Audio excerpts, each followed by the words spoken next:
Praise road હું Stanley Macwan મારી YouTube channel Gujarati Bible સ્ટડીમાં તમારું સ્વાગત છે। મારી ચેનલને તમે આજે અત્યારે આજ ઘડે તમે સબસ્ક્રાઈબ કરી લો અને ઈશ્વરના જ્ઞાનમાં તમે વધતા જાઓ। દાઉદ રાજા પવિત્ર આત્માથી ભરપૂર હતા, પવિત્ર આત્માથી ચાલતા હતા, ઘણી બધી લડાઈઓ લડતા હતા, જીતતા હતા, ઈશ્વરને પૂછીને કામ કરતા હતા, ઈશ્વરના મનપસંદ હતા, પણ છતાં એમણે બાદશાહ સાથે કેમ ભૂલ કરી નાખી। પાઉલ પ્રેરિત વિશે જ્યારે આપણે જોઈએ તો પાઉલ પ્રેરિત રોમનોને પત્ર લખતા એવું કહે છે કે હું જે સારું ઈચ્છું છું તે કરતો નથી, પણ મારામાં જે ભૂંડું છે એ હું કરી નાખું છું, એટલે હું કબૂલ કરું છું કે મારી અંદર પાપ છે।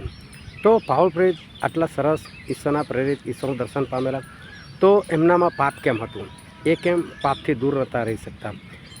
પવિત્ર થવું એટલે શું? આ પવિત્રતા કેવી રીતે માણસ જાળવી રાખી શકે? કેવી રીતે માણસ પવિત્રતામાં જીવન જીવી શકે? શું એ બહુ અઘરું છે? શું કોઈ માણસ પવિત્ર જીવન નથી જીવી શકતો? શું તમે પવિત્ર જીવન જીવવા માટે બહુ પ્રયત્ન કરો છો?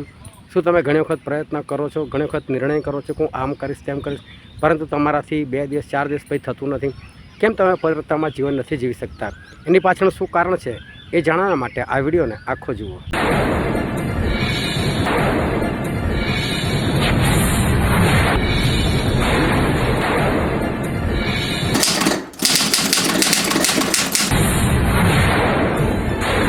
આપણે થોડો સમય ઈશ્વરના વચન તરફ જવા માગીએ છીએ અને બાઇબલની અંદરથી પહેલો પિત્તર તેનો પહેલો અધ્યાય અને આપણે વાંચીએ તેની 15 અને 16મી કલમ। પણ જેણે તમને તેડ્યા છે તે જેઓ પવિત્ર છે તેવા તમે પણ સર્વ પ્રકારના આચરણમાં પવિત્ર થાઓ, કેમ કે લખેલું છે કે હું પવિત્ર છું માટે તમે પવિત્ર થાઓ। જો ઈશ્વર પિતાનું વચન છે અને ઈશ્વર એમના વચનથી આપણી સાથે વાતચીત કરતા આવ્યા છે। આજે પણ ઈશ્વર આપણી સાથે વાતચીત કરશે, માટે આપણે ધ્યાનથી ઈશ્વરનું વચન સમજીએ। પ્રભુ આપણી પાસે જે કંઈ ચાહે છે એ એમણે એમના વચનની અંદર પ્રગટ કર્યું છે। આપણે ઈશ્વરને ખુશ કરવા માટે ઘણા બધા આપણે પ્રયત્નો કરતા હોય કે ઈશ્વર આપણાથી ખુશ થાય, ઘણા ઉપવાસ કરતા હોય કે મારા ઉપવાસથી ઈશ્વર ખુશ થાય, કદાચ કોઈ સારું દાન આપીને વિચારે કે ઈશ્વર મારા દાનથી ખુશ થાય, કદાચ કોઈ વધારે પડતી પ્રાર્થનાઓ કરીને એવું ચાહતું હોય કે ઈશ્વર મારી પ્રાર્થનાઓથી ખુશ થાય, કદાચ કોઈ એવું હોય કે જે ઘણું બધું બાઇબલ વાંચીને ઈશ્વરને ખુશ કરવાનો પ્રયત્ન કરતું હોય અને ઈશ્વર ખુશ થાય, પરંતુ ઈશ્વર એ ક્યારે આપણાથી ખુશ થાય અને આપણે એવું શું કરીએ કે જેના કારણે ઈશ્વરને આપણા જીવનથી એ આનંદ મળે? જો આપણે બાઇબલ વાંચીએ તો બાઇબલની અંદર જે શરૂઆત છે અને શરૂઆતની અંદર એક કપલ હતું, આદમ અને હવા, અને ઈશ્વરે જ્યારે એ લોકોનું સર્જન કર્યું ત્યારે ઈશ્વરે એ લોકોને અનંત જીવન આપેલું હતું અને એદન વાડીની અંદર એ લોકોને રાખેલા હતા અને ત્યાં વચ્ચે એક ઝાડ હતું, એ ઝાડનું નામ રાખવામાં આવેલું હતું ભલા અને ભૂંડાનું ઝાડ। અને ઈશ્વરે એ લોકોને કીધેલું કે તમે ગમે તે ફળ ખાઈ શકો છો, પરંતુ આ એક ફળ તમે ના ખાતા બસ, અને જે દિવસ આ ફળ ખાશો એ જ દિવસે તમે મરશો જ મરશો। એટલે પ્રભુએ એક આજ્ઞા આપેલી હતી કે આ ફળ તમારે નહીં ખાવું, અને શેતાને એ સ્ત્રીને ભરમાઈ નાખી, એ સ્ત્રીની સાથે વાત કરી અને સ્ત્રીની સાથે એવી રીતે વાત કરી કે શું ઈશ્વરે તમને બધા ફળ ખાવાની મના કરેલી છે? અને સ્ત્રી કહે છે ને અમે બધા ફળ ખાઈ શકીએ છીએ, ખાલી આ એક જ ફળ જે ભલું અને ભૂંડું જાણવાનું જે વૃક્ષ છે એનું ફળ અમે નથી ખાઈ શકતા। અને એમણે જ્યારે શેતાને સાંભળ્યું ત્યારે કહે કેમ ઈશ્વરે તમને ના પાડી છે? તો કે ઈશ્વરે અમને એટલું સુધી કીધું છે કે આને ખાવું પણ નહીં કે આને અડકવું પણ નહીં, કારણ કે જે દિવસે તમે ખાશો એ જ દિવસે તમે મરશો જ મરશો। તો શેતાન કહે છે કે ના તમે નહીં મરો, કહે છે આ ફળ તો ખાવામાં બહુ સારું છે, એ જ્ઞાન આપે એવું છે, અને ભલા ભૂંડાનું જ્ઞાન પ્રાપ્ત કરીને તમે ઈશ્વર જેવા થઈ જશો, એટલે ઈશ્વર તમને ના પાડશે કે તમે ના ખાશો। એટલે શેતાન ઈશ્વર વિરુદ્ધ ઉશ્કેરે છે કે ઈશ્વર તમને એમના જેવા બનાવવા દેવા નથી માગતા, પરંતુ ખરેખર ઉત્પત્તિ તેનો પહેલો અધ્યાય અને તેની 26મી કલમમાં લખેલું જ છે કે ઈશ્વરે મનુષ્યને નર નારી બનાવ્યા અને તે લોકોને પોતાના સ્વરૂપમાં અને પોતાની સમાનતામાં બનાવ્યા, પોતાની પ્રતિમા પ્રમાણે બનાવ્યા. એટલે જે પ્રતિમા શબ્દ છે એનો અર્થ થાય છે કે સમાનતા. સમાનતા એટલે કે જેવો ઈશ્વરનો સ્વભાવ છે એવા જ એમણે માણસને બનાવેલા હતા.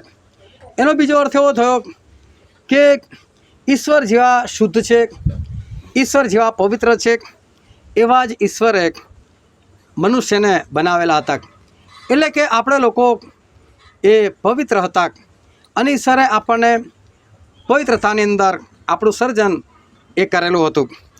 હવે તો ઈશ્વરે મનુષ્યને બનાવેલા, તો ઈશ્વરે મનુષ્યને પવિત્ર જ બનાવેલા હતા. એમના જેવા જ દેખાવમાં અને સ્વભાવમાં પણ એમના જેવા જ ઈશ્વરે મનુષ્યને બનાવેલા હતા.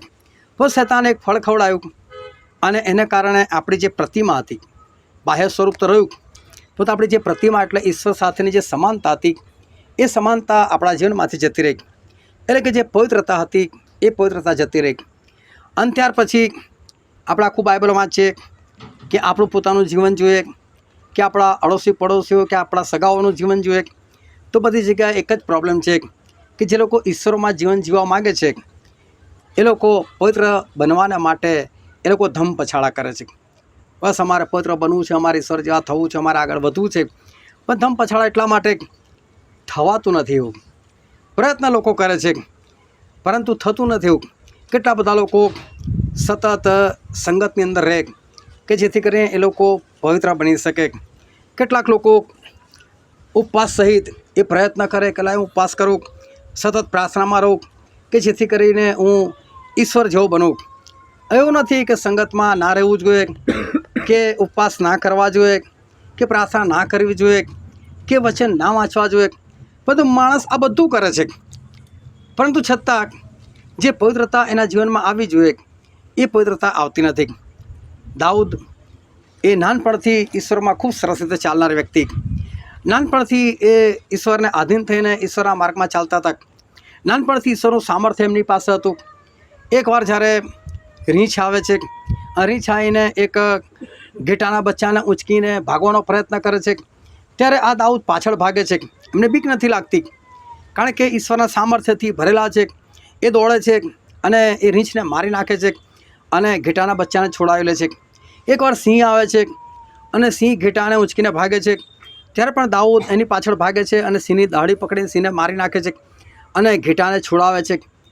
એ જ દાઉદ હજુ તો નાના છે અને એકવાર ફલિસ્તીઓ સાથે લડાઈ થયેલી ને જોવા માટે જાય છે. પોતાના જે 3 ભાઈઓ હતા એ લોકોની ખબર લેવાના માટે જાય છે અને ત્યાં જુએ છે તો 9.5 ફૂટ ઊંચો એક કદાવર માણસ, રાક્ષસ પુત્ર આ ગોલિયાત ત્યાં હતો અને બધા લોકો એનાથી બીતા હતા. ત્યારે દાઉદ કહે છે હું મારવા જવું કહે છે, અને દાઉદ મારવા માટે પણ જાય છે અને સફળ પણ થાય છે અને ખાલી ગોફણથી એ એમને મારી નાખી શકે છે.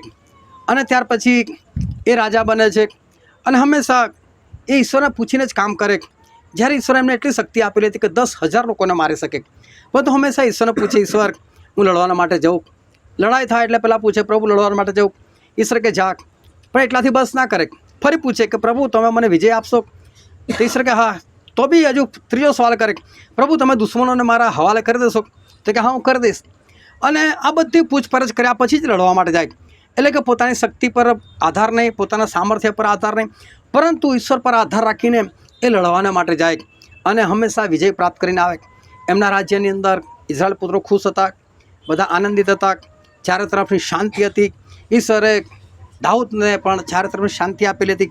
પરંતુ એક વખત જ્યારે લડાઈ હતી અને બધા લોકો લડવાના માટે ગયેલા, પણ દાઉદને એવું લાગ્યું કે મારે લડવા નથી જવું, આ લોકો બધા બહુ થઈ ગયા, આ લોકો આરામથી જીતીને આવશે.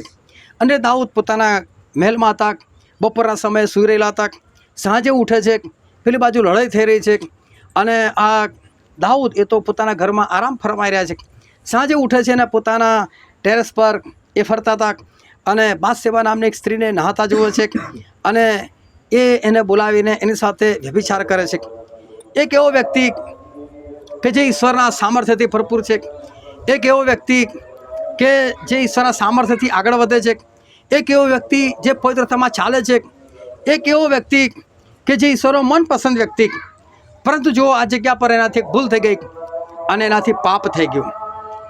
અહીં સમજવા જેવી બાબત એ છે કે દાઉદ રાજા આટલા બધા આગળ વધેલા હોવા છતાં એક વખત એવો એમના જીવનમાં આવ્યો કે જ્યારે એમની પવિત્રતા જે છે ખંડિત થઈ ગઈ, એમની પવિત્રતાને લાંછન લાગ્યું અને ઈશ્વરે આ દાઉદને એ સજા કરી.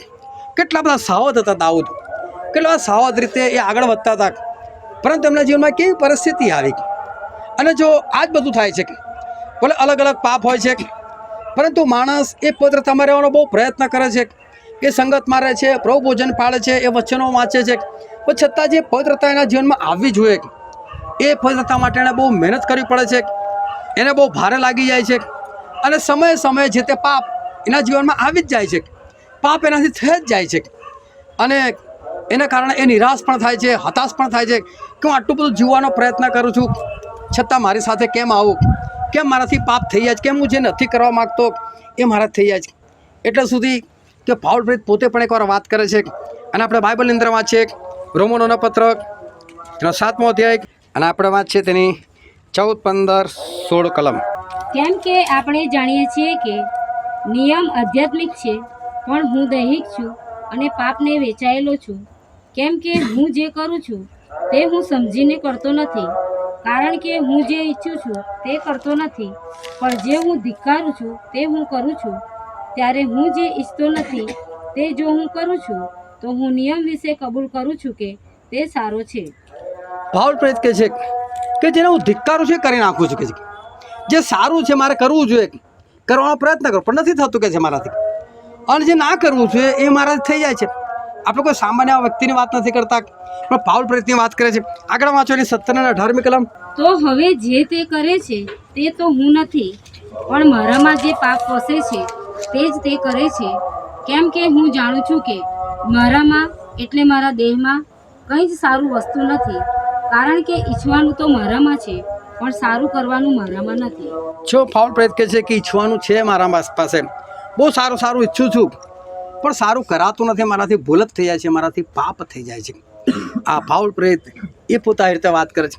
દાઉદ રાજા કેટલા પવિત્રતામાં જીવન જીવતા હતા, પણ એક સમય એવો આવી ગયો કે એમનાથી એક ભૂલ થઈ ગઈ, એમણે માફી પણ માગી લીધી, સ્થિર પણ થયા, પરંતુ એમને જ્યારે એ વસ્તુની જાણ થઈ ત્યારે એ કેટલા બધા એ રડ્યા હશે, કેવો એમનો પસ્તાવો કર્યો હશે. એણે પસ્તાવો કરીને ઈશ્વરે માફી માગી કે ઈશ્વર તમે યજ્ઞથી રીઝતા નથી, ને તું તમને યજ્ઞ ચડાવી દેત, ઘેટા બકરા ચડાવી દેત, પણ તમને એવું થોડું ગમે છે, તમને તો નમ્ર હૃદય ગમે છે કે છે, એટલે હું મારી જાતને નમ્ર કરીશ. પરંતુ એ કેટલું બધું ચાલવાનો પ્રયત્ન કરતા હતા, પરંતુ એમનાથી એ ભૂલ થઈ જાય છે. આપણે જ્યારે આ બધી વાતો આપણે બાઇબલની અંદર વાંચીએ છીએ ત્યારે આપણને ખબર પડે છે પ્રભુએ મૂસા વિશે કીધું કે મૂસા જેવો પ્રબોધક આજ સુધી આખા ઇઝરાયલની અંદર એ ઊભો નથી થયો. અને આ મૂસા બહુ સરસ, પ્રભુ એના માટે સાક્ષી આપી કે મૂસા જેવો નમ્ર કોઈ નથી આખી પૃથ્વીની પીઠ પર. એટલે વિચારો કર્યો સમયે આખી દુનિયાની જે વસ્તી હતી એ વસ્તીમાં સૌથી નમ્ર જોઈએ તો મૂસા કેવા જોરદાર હશે, બહુ સરસ ચાલ્યા.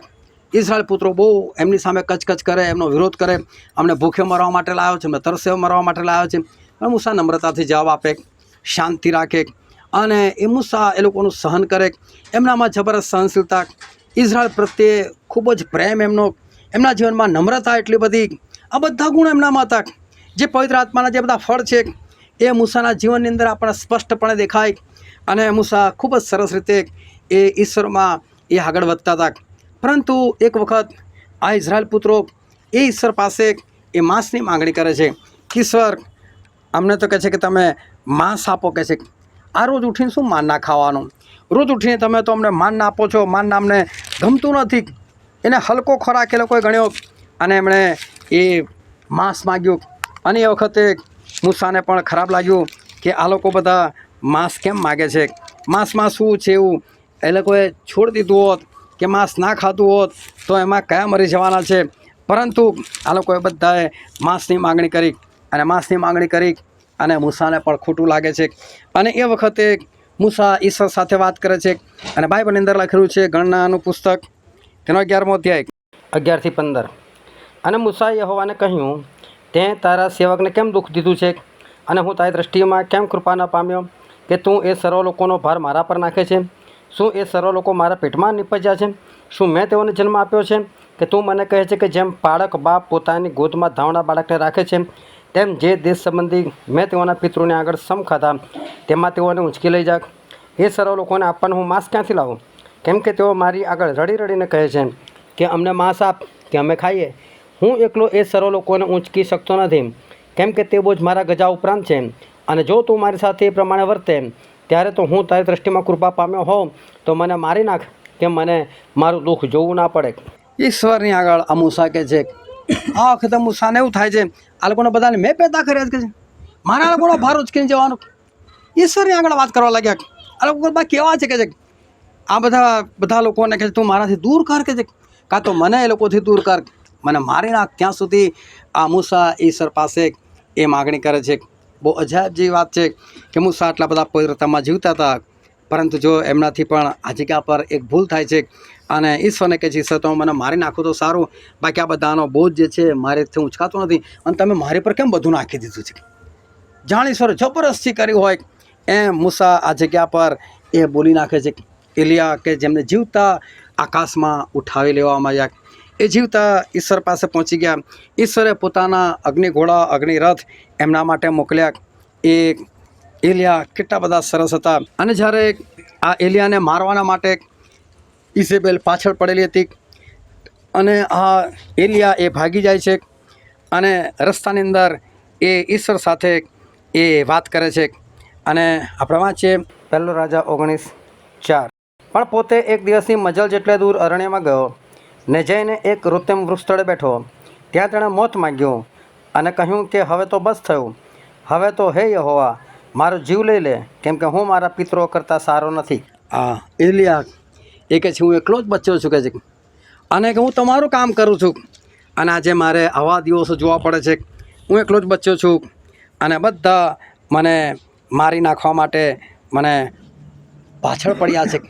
એ પણ પોતાના જીવનથી એલિયા એ કંટાળી જાય છે અને એલિયાને એવું થાય છે કે હું મરી જાઉં તો કેટલું બધું સારું, હું આ પૃથ્વી પર ના રહું તો કેટલું બધું સારું.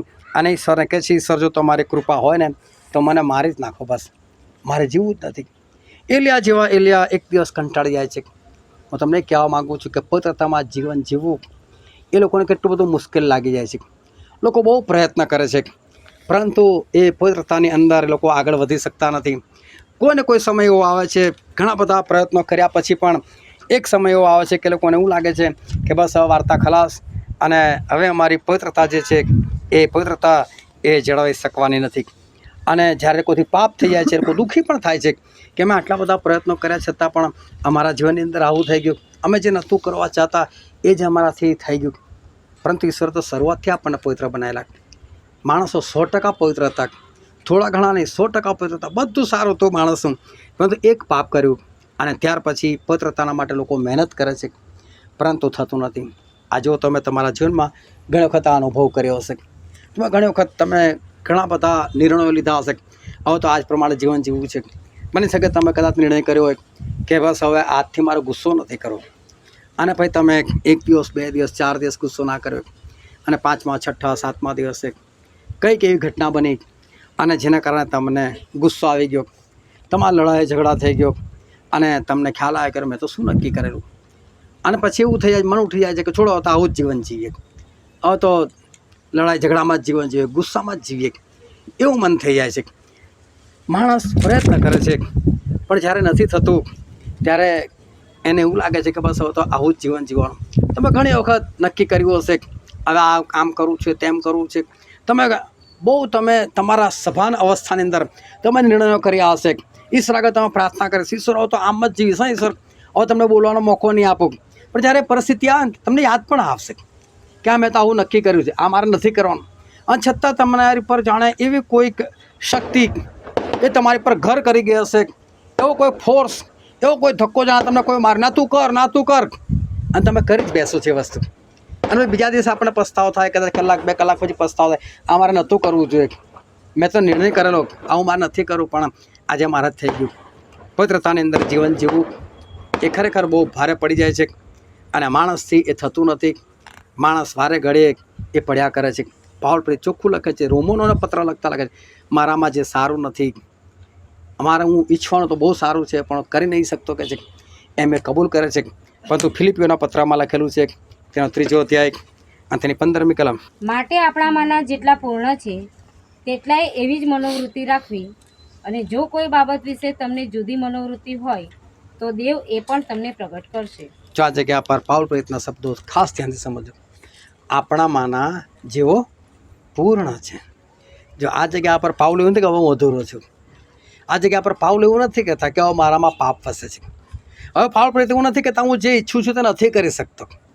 હવે પાઉલ પ્રેરિત કબૂલ કે હું પૂર્ણ થઈ ગયો, હું સંપૂર્ણ બની ગયો. એનો અર્થ એવો કે પાઉલ જેવું કબૂલ કરતા હોય કે મારામાં કશું સારું નથી, હું સારું કરવા ચાહું છું, મારે થતું નથી, હું જે ધિક્કારું છું એ કરી બેસું છું, મારામાં પાપ વસે છે, આવા શબ્દો જે કબૂલ કરતા હોય, અને ત્યારે જે વ્યક્તિ એ જ વ્યક્તિ એવું કબૂલ કરે આપણામાંના જેવો પૂર્ણ, એટલે એવું કહેવા માગે છે હું પૂર્ણ થઈ ગયો. અને બીજા બી ઘણા બધા લોકો એ સમય હતા કે જે લોકો સંપૂર્ણ બની ગયેલા હતા. સંપૂર્ણ થઈ શકાય છે, નથી થઈ શકાતું એવું નથી, સંપૂર્ણ થઈ શકાય છે. કારણ કે માણસ જો પ્રયત્ન કરે, ભલે અત્યાર સુધી એ કદાચ નથી બની શકાયું, પરંતુ ખરેખર આપણે સંપૂર્ણ એ બની શકીએ છીએ. જો પાઉલ પ્રેરિત બની શકતા હોય તો આપણે પણ સંપૂર્ણ બની શકીએ છીએ.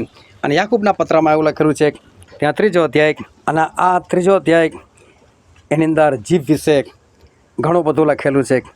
આ જીભ કે જેને ઈશ્વરે એક પણ હાડકું આપ્યું નથી, એ જીભ વિશે આ બાઇબલની અંદર યાકૂબના 3 અધ્યાયની અંદર ઘણું બધું લખવામાં આવેલું છે.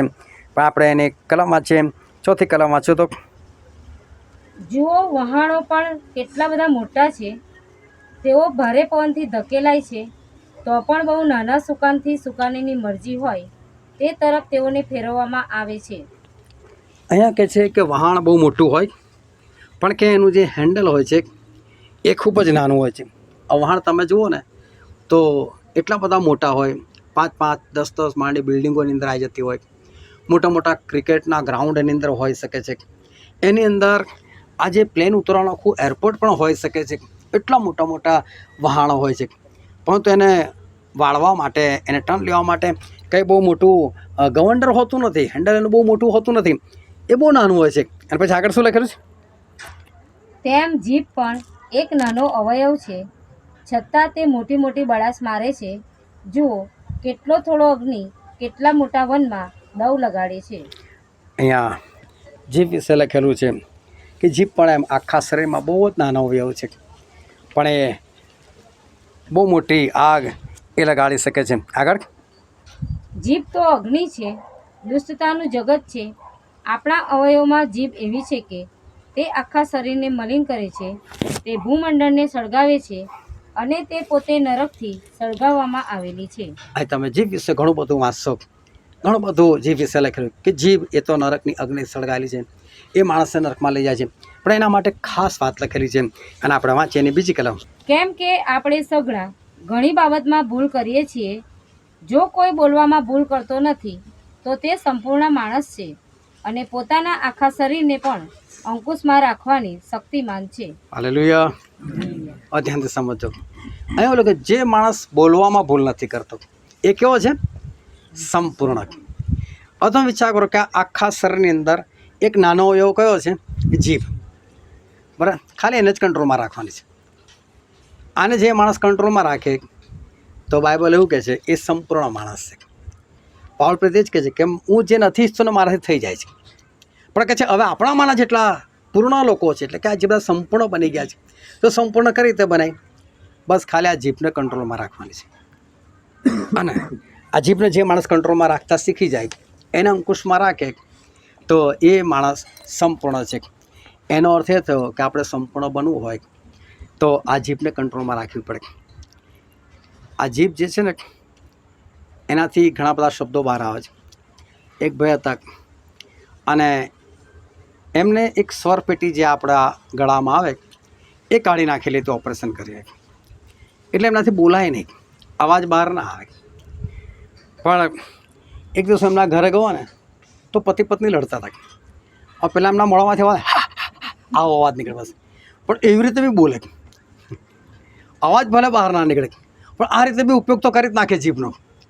એટલે બાઇબલ એવું કહે છે કે તમે ખાલી આને કંટ્રોલમાં રાખશો ને તો કહે છે કે તમે સંપૂર્ણ. એટલે જોવા જઈએ તો આ કંઈ બહુ મોટું કામ છે. ખાલી જીભને જ કંટ્રોલમાં રાખવાની કેટલી નાની છે. હા ને, ચારે બાજુ 32 રાક્ષસો છે.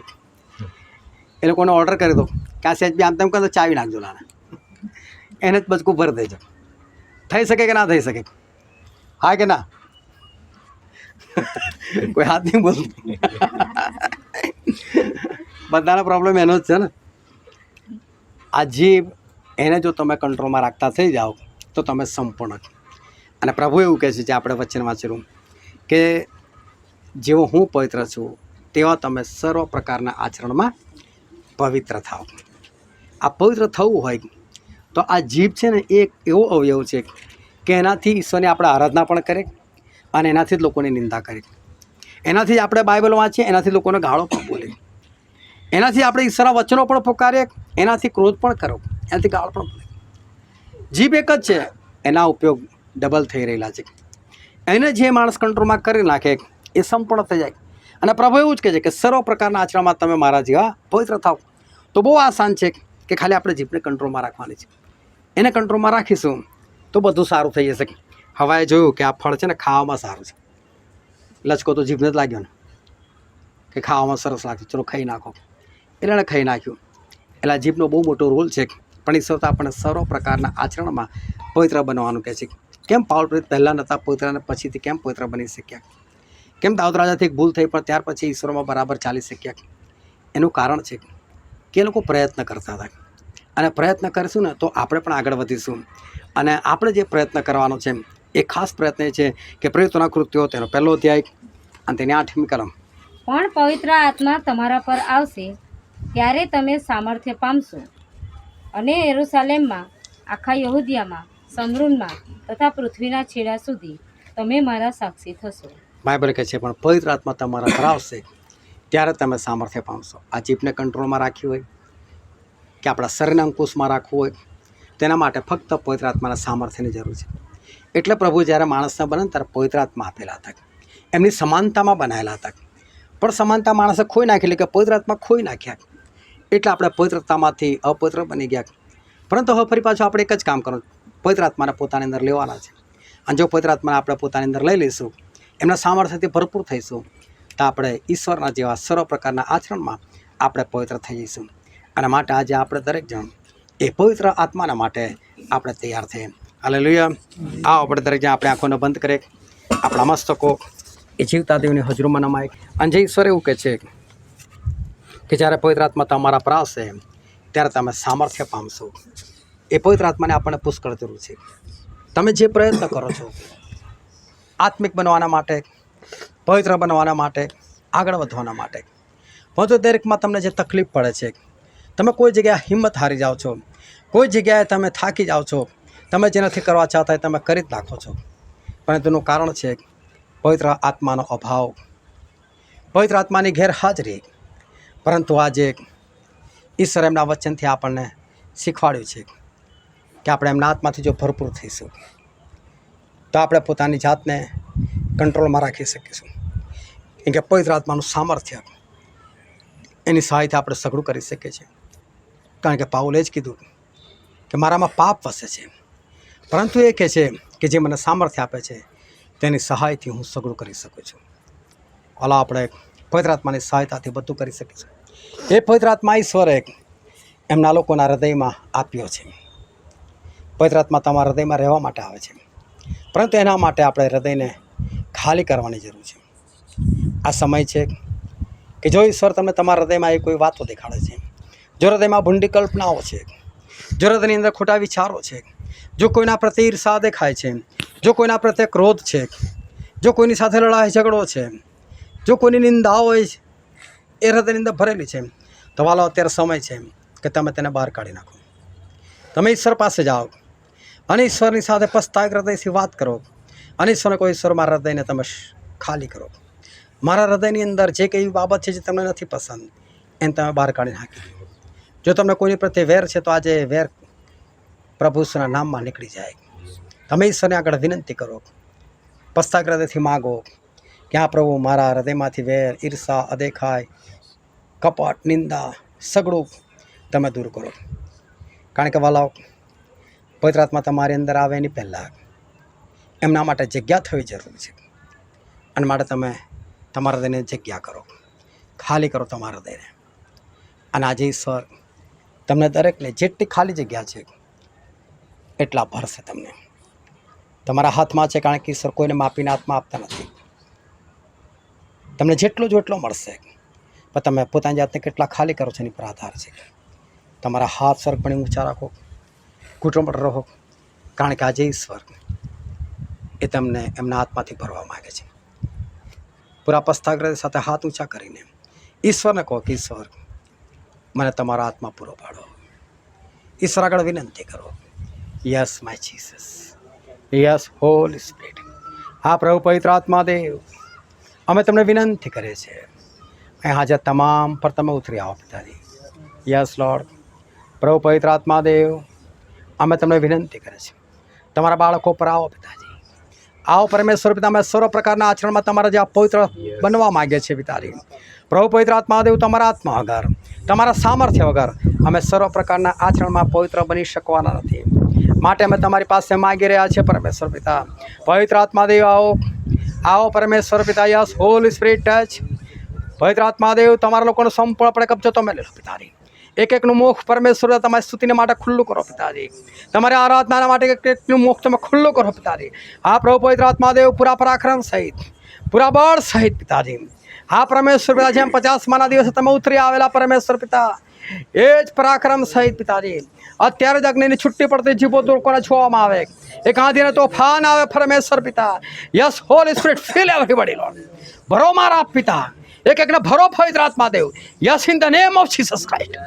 ભરો પવિત્ર આત્મા દેવ, તમારું સામર્થ્ય વહેતું કરો પિતાજી. હા પરમેશ્વર, દરેકની જીભ તમને કબૂલ કરે આજે પિતાજી. હા પ્રભુ, તમારા સ્તોત્ર ગાય પિતાજી. હા પરમેશ્વર પિતા, તમારી સ્તુતિ પ્રશંસા કરે પિતાજી. Yes yes holy spirit, in the name of Jesus Christ. હા પ્રભુ પવિત્ર આત્મા દેવ, ભરો તમારા લોકોને પિતાજી, તમારા સામર્થ્ય, તમારા પરાક્રમથી એક એકને ભરો પરમેશ્વર પિતા. Yes holy spirit, touch lord, touch lord, in Jesus Christ. ભરો પરમેશ્વર પિતા, એક એકને તમારા સામર્થ્યથી, એક એકને તમારા પરાક્રમથી ભરો પરમેશ્વર પિતા. Yes my Jesus. અમે સર્વ પ્રકારના આચરણમાં તમારા જેવા બનવા માંગીએ છીએ પિતાજી. અમે સંપૂર્ણ થવા માંગીએ છીએ પિતાજી. અમે શુદ્ધ અને પવિત્ર થવા માંગીએ છીએ પિતાજી. ભરો તમારા બાળકોને પિતાજી, ભરો પરમેશ્વર પિતા.